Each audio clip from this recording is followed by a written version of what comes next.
Bonsoir. Monsieur le député, Madame la conseillère départementale, Monsieur le président de la communauté de communes de Noirmoutier, mais je pense à mon collègue également de Challans, mais qui ne pouvait pas venir, Monsieur le maire honoraire, Mesdames et Messieurs les élus, les maires de la communauté de communes, et je sais que, par exemple, la maire du Perrier ne peut pas être présente car elle fait ses vœux en même temps que moi. On n'avait pas réussi à mettre nos dates ensemble, donc je vous prie de l'excuser. Mesdames et messieurs les élus, mesdames et messieurs les représentants de la gendarmerie, des sapeurs-pompiers, qui sont là malgré la Sainte-Barbe, merci lieutenant, mesdames et messieurs les représentants de la police municipale, mesdames et messieurs, chères Montoises, chers Montois. Monsieur le premier adjoint, je vous remercie pour ces mots qui me touchent. C'est un grand honneur pour moi, vous le savez, de dessiner avec vous, chers élus, et avec vous, chers Montois, l'avenir de notre belle commune. Il y a un an, quasiment jour pour jour, j'étais là devant vous pour vous présenter de nombreux projets dans le cadre de notre feuille de route communale #Saint-Jean-de-Mont 2030. Je vous annonçais ainsi que nous allions débuter le projet d'extension du cimetière, la révision du PLU, du plan local d'urbanisme, l'embellissement de l'esplanade et de l'avenue de la Mer, le projet du nouveau pôle enfance-jeunesse. Je vous annonçais aussi que nous allions poursuivre le projet du skatepark, la conception du futur Orouette ou encore les travaux de la gendarmerie. Et ce soir, je n'ai qu'une seule phrase pour vous résumer 2023. Nous avons fait tout ce que nous avions annoncé. Si j'ai tenu tous ces engagements, c'est grâce à l'implication et au professionnalisme des élus et des services municipaux, et je les remercie. Je vois que Maude et Arnaud sont ici, et merci. Et je vous demande donc de les applaudir, que ce soit les élus et les services, pour tout ce qu'ils font tout au long de l'année.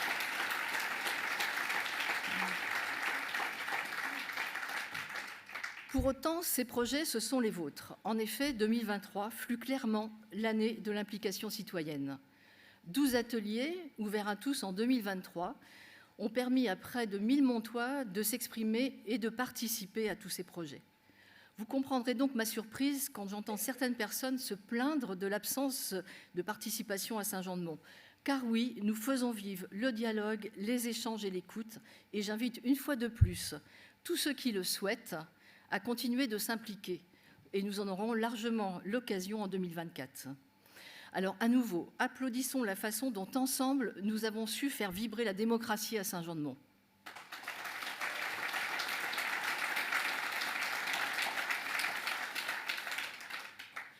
Nous parlons de démocratie, d'implication citoyenne. Au-delà de la gestion du quotidien, des affaires courantes et des projets en cours, l'une de mes priorités consiste, en tant que maire, à faire vivre certaines valeurs.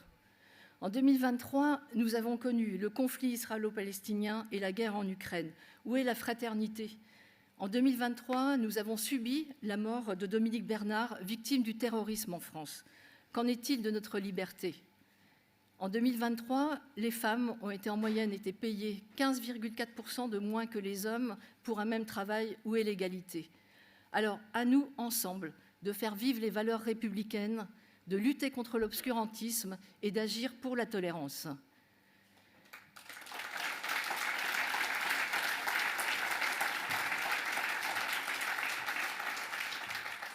Nous vivons dans un monde en perpétuelle évolution où les défis et les complexités géopolitiques façonnent notre quotidien, y compris ici à Saint-Jean-de-Mont.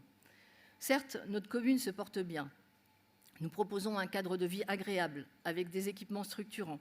La preuve, notre territoire attire avec une augmentation progressive de la population qui atteint les 8 669 habitants en 2023. C'est très précis, selon les derniers chiffres de l'INSEE.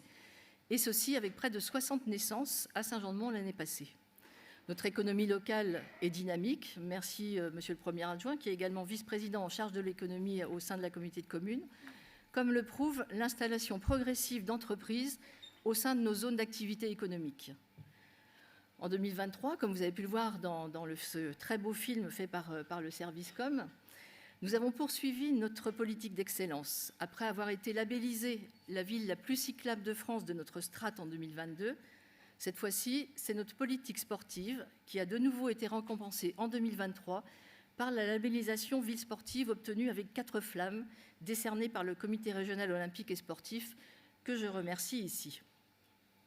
La gestion des espaces verts et notre politique environnementale ont aussi été récompensées par 4 fleurs au label Ville et Village Fleuris, et nous aurons le plaisir de valoriser le savoir-faire de la collectivité en participant au Florally en mai 2024, et je vous invite tous à être très nombreux à ces Florally en mai. Ces récompenses doivent nous encourager à toujours mieux faire pour relever les défis de 2024, et des défis, il y en aura. L'inflation nous touche tous dans notre pouvoir d'achat. Aussi, pour 2024, j'ai demandé au CCAS, au service de l'action sociale, d'intensifier son action pour accompagner tous les Montois avec, par exemple, la mutuelle solidaire et l'épicerie sociale. Que ce soit sur les réseaux sociaux ou lors de manifestations publiques, nous observons de la violence, de la haine et de la radicalisation. Pour 2024, j'ai demandé qu'un programme culturel ambitieux soit proposé pour continuer d'éveiller le sens critique et l'ouverture d'esprit. En ce qui concerne la culture, j'ai le plaisir de vous annoncer qu'en 2024, nous débuterons le projet de modernisation de la médiathèque afin de favoriser encore plus l'accès à la culture et continuer à être un territoire innovant et à la pointe. Et vous serez bien sûr associés à ce projet et nous vous attendons très nombreux. La culture doit bénéficier à tous et c'est également le cas du sport. J'ai demandé à ce que le programme Mon Sport soit encore plus déployé, que ce soit le sport scolaire, le sport associatif, le sport pour les enfants ou encore le sport santé. En un mot, je veux faire vivre les valeurs de modernité, d'équité et de solidarité grâce à vous et aux actions du service public. Ce service public sera d'ailleurs renforcé. Nous avons tous constaté, notamment après les grandes tempêtes de fin d'année, que l'entretien de l'espace public doit être intensifié. J'ai donc demandé à ce que l'enveloppe budgétaire dédiée à cet effet soit doublée en 2024. J'ai aussi demandé une réorganisation du service concerné et des recrutements pour le fortifier. De même, j'ai demandé du renfort pour la police municipale et l'acquisition d'un nouveau véhicule pouvant faire office de poste de police avancé. Toujours pour la sécurité et pour permettre un meilleur accueil et travail des gendarmes, la ville terminera les travaux de réhabilitation et d'extension de la gendarmerie à hauteur de 1,7 million en 2024.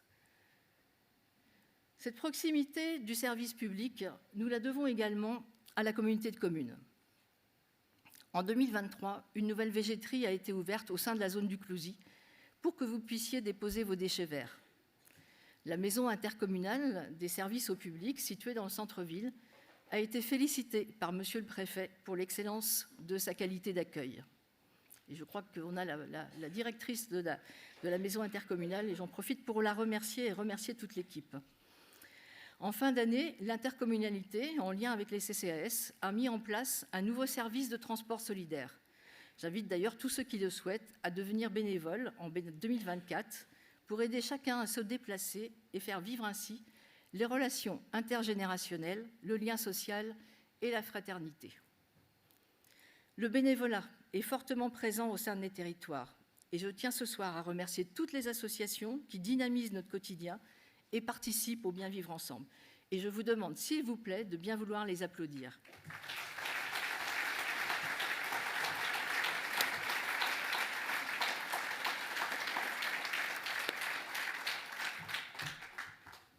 Merci, ça me permet de boire une gorgée. Pour 2024, j'ai demandé à ce que le service public soit au plus proche des Montois. Et j'ai demandé aussi au service de travailler pour concrétiser plusieurs projets.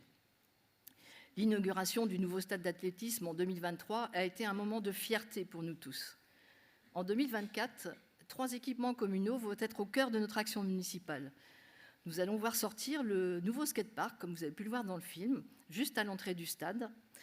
Nous poursuivrons l'implication citoyenne pour le réaménagement du pôle enfance-jeunesse.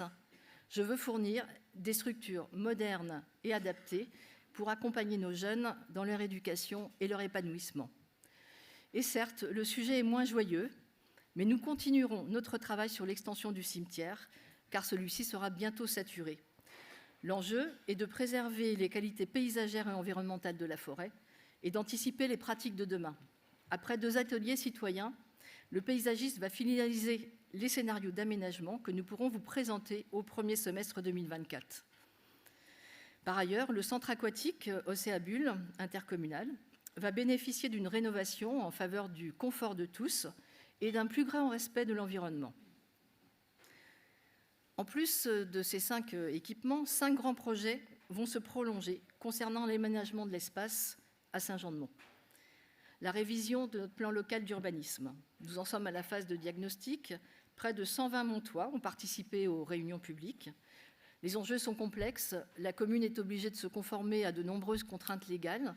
Et en même temps, nous devons conjuguer l'accueil de nouveaux habitants, la préservation de l'environnement, du cadre de vie et du patrimoine immobilier. L'implication citoyenne se continuera en 2024. Cette révision de notre PLU aura bien entendu des conséquences sur le logement. Je souhaite que l'accès au logement constitue un projet d'avenir pour chacun. Nous continuerons de travailler en 2024 sur le logement des saisonniers, des primo-accédants et des revenus modestes, notamment à travers le financement du 3e secteur de la métairie 3, et du lotissement du Lamour d'Arouette. J'ai aperçu les gens d'Orion et je les remercie car c'est avec eux que nous travaillons sur ces 2 secteurs. Et cela se poursuivra pour respectivement 220 000 € et 50 000 €. Nous avons par ailleurs appris récemment que notre commune est redevenue éligible au dispositif Pinel, ce qui permettra de bénéficier du nouveau prêt à taux zéro, de créer du logement locatif intermédiaire, de modifier également les plafonds pour le prêt social de location-accession ou le bail réel solidaire.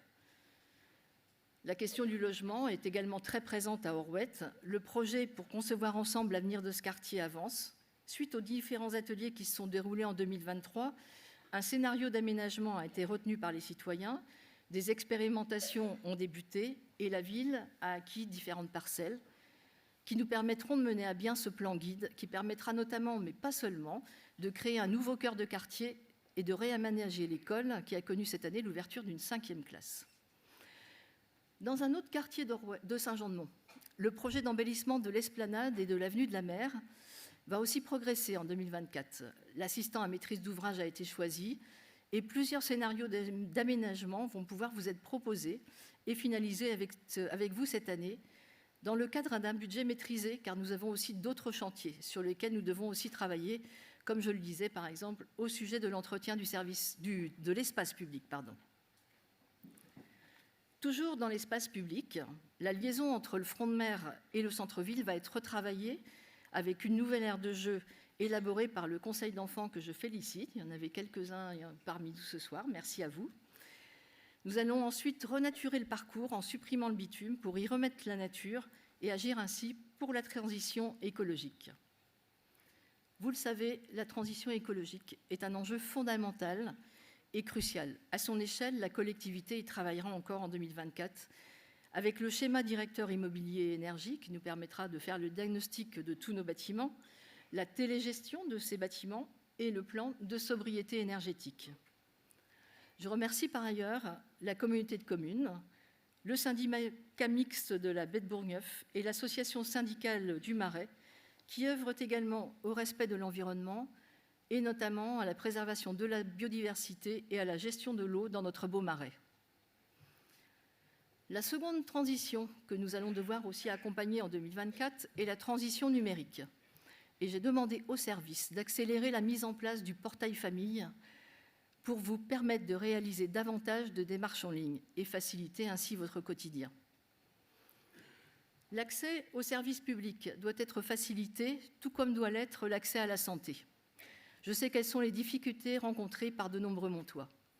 En 2022, avec l'intercommunalité Échalangois Communauté, nous avons signé un contrat local de santé en partenariat avec l'ARS, l'Agence régionale de santé des Pays de la Loire, afin de favoriser l'attractivité de nos territoires pour les professionnels de santé. Nous travaillerons également avec la communauté de communes de Noirmoutier sur ces différentes questions.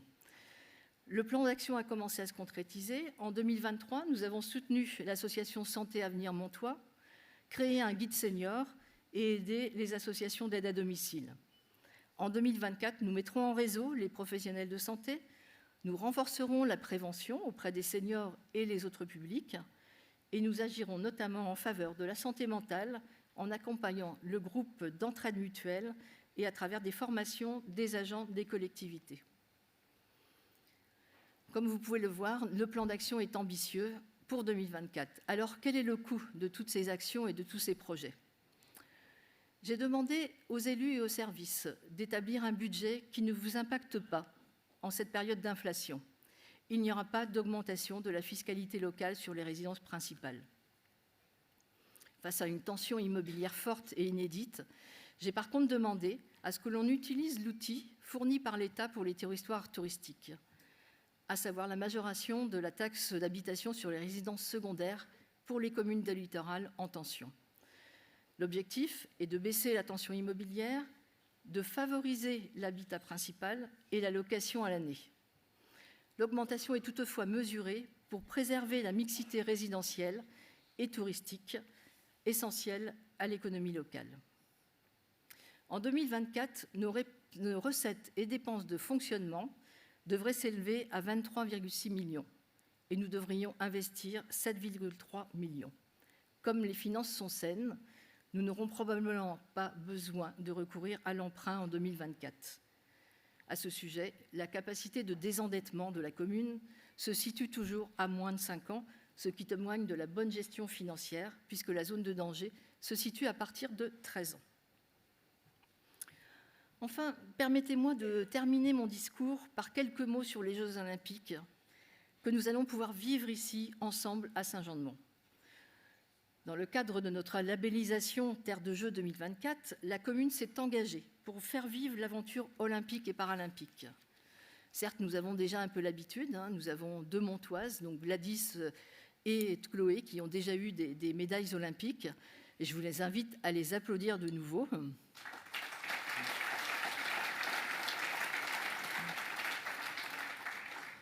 Mais nous avons accueilli ici également, à plusieurs reprises, le collectif marathon de l'équipe de France dans le cadre de notre convention avec la Fédération d'athlétisme.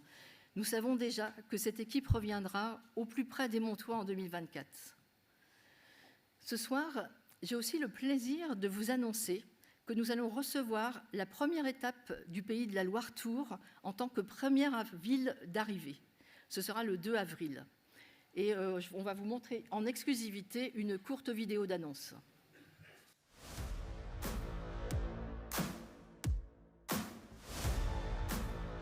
On va être offensif dès le départ, on essaye d'aller dans l'échappée. Vous vouliez qu'on ait une belle course et une belle fête, les deux sont intimement mêlés. C'est parti! Les coureurs se sont élancés. Il y aura largement de quoi faire pour ces punchers, grimpeurs, rouleurs. Brian Cocker qui va s'imposer à nouveau. La deuxième victoire d'étape.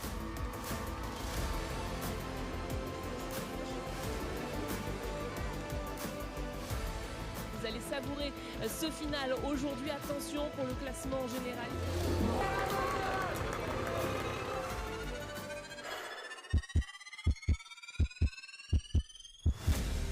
Regardez Valentin Ferron qui est parti tout seul. Chapeau à lui, il donne tout, c'est ce qu'on veut voir. Ça roule à 65 km/h.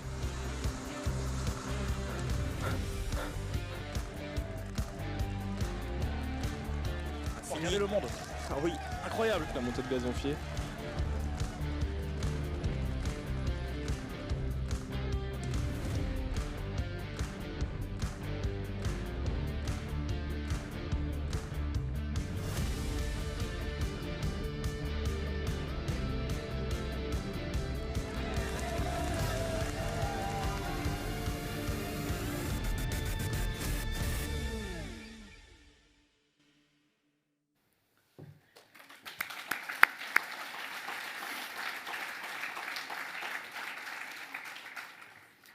Nous sommes très heureux de travailler avec la région pour vous proposer cet événement qui, je l'espère, sera une belle fête populaire ici à Saint-Jean-de-Mont.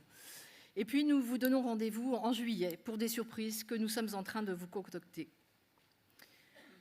Chères Montoises, chers Montois, je tiens ce soir à vous adresser mes vœux les plus chaleureux pour vous, pour vos proches, pour vos familles. Que cette année à venir soit empreinte de solidarité, de progrès et d'inclusion pour chacun d'entre vous, pour nos familles et notre commune, que nous voulons encore plus belle, avec un service public de qualité et de proximité. Les valeurs d'équité, de fraternité et de tolérance sont au cœur de nos actions. Elles guident nos décisions. Nous devons soutenir les plus vulnérables, favoriser l'innovation et construire un avenir où chacun peut s'épanouir. Je vous souhaite à tous et à toutes une excellente année, riche en rencontres, en partage et en accomplissements. Bonne année 2024 et vive Saint-Jean-de-Mont.